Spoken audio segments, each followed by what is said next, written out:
It was closed for about 4 hours where crews were working on it. Now let's take a look at the road. Accused of crashing her car while intoxicated, killing her 4-year-old son. You're fully aware you're on camera because you can see the blinking light and yourself on the screen. An update tonight. A Grand Rapids man arrested, accused of shooting at the Dark Sky Park building in Emmett County. Nearly a year ago, this room looked a lot different. This whole window area was completely gone. This is a story of a boy and his dog, except the two haven't met yet. With an income of $100,000 and a family of 4, with the current tax, you're paying $3,424. The new tax, you're paying $4,519.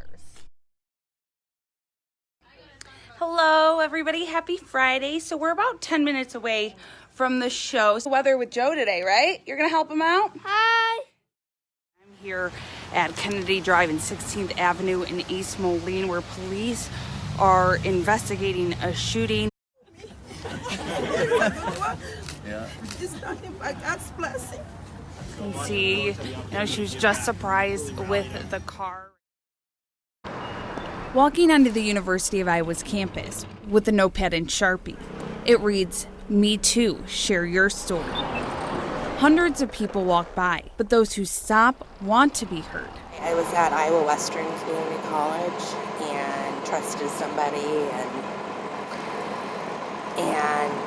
they had their priorities and took advantage. I was sexually assaulted by a fellow student in my school. I was in 8th grade. I was assaulted in my middle school balcony auditorium. Some share a time when they were a victim of sexual assault. Me too, I did it. While others tell of a time when they were on the other side. I was unconscious of what I was doing, and I didn't need to pay attention to the person I was talking to, and I scared her, and I didn't find out about it until later. Sexual assault is something these people still deal with in their everyday life. For me, I still struggle with not making excuses for the other person. I have to deeply understand what I did, and so I don't do it again, and so that I can teach other men not to do it. Me Too has a different meaning. For the survivors, a sense of hope. As a survivor, I feel inspired when I see those. I feel like I'm not alone often as a survivor. You feel like you're alone, you feel betrayed, you are isolated. And the offenders? I think we need men coming forward and talking about how they f***ed up, and then how they get to a place where they don't do it anymore. A chance to stand up and speak out about what they did wrong. Reporting in Iowa City, Christina Hepner, WQAD News 8. Terry Cosma has seen his fair share of cars drive by his house on West 36th Street. For 20 years I've lived on this street, and I have seen nothing but speeding and speeding and speeding. Seeing cars rushing by has made him want to take things into his own hands. That was 40 and a 25. He stands outside his house with his trusty radar gun, encouraging people to slow their roll. How would you like it if somebody was driving down your street at 37 miles an hour and your kids were playing out in the yard? Terry also sent a petition to the city with 46 signatures from his neighbors to get more done. I could sit out here and probably watch 50 cars go by. I'll bet you 30 of them are speeding. The city will be installing radar speed signs like this one. I think they'll slow down. I really do. While some think these radars will help, Terry isn't convinced. Not on this street. Not on this street at all. I mean, I've had signs out here myself.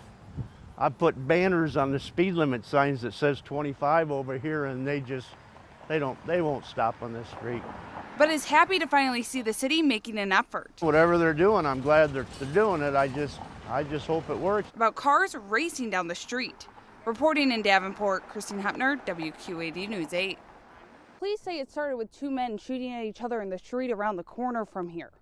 One of them was shot and killed, but officers tracked the other man down to this house on Kennedy Drive, leading to a standoff.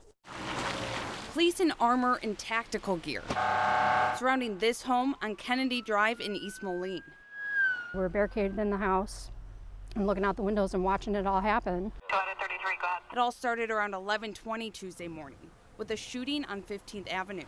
With the help of witnesses and a police canine, officers tracked the suspect to this home on Kennedy Drive, a quarter-mile away. Shortly after we heard the fighting going on, we heard sirens and then more sirens. And it became obvious it wasn't just a regular cop call, which happens all the time next door. Police with their loudspeaker working to communicate with the people inside of the home. We see you in the front room. You need to come out now with your hands raised and nothing in your hand. Negotiating and dropping a cell phone down the basement window, and it was really interesting and scary at the same time. Around 1:30, 3 men came out of the home with their hands up. Eventually they had the cops come ask if they could just use our window, went upstairs and used the window, had their gun up there, had us hide in the basement. Police say they knew 2 more were inside, but it would take a few more hours to get them out. Police used a drone to enter the home. Put your hands all the way up. Several hours later, a woman comes out of the home, followed by another man. They are all in custody right now while we try to figure out what's going on. For June, it was a frightening day watching this all happen. I just felt very trapped and scared and dying for information, wanting so much to know what's happening. Watching the scene unfold right next door. No charges have been filed against the 5 people so far, and their names haven't been released. Reporting live in East Moline, Christina Hepner, WQAD News 8.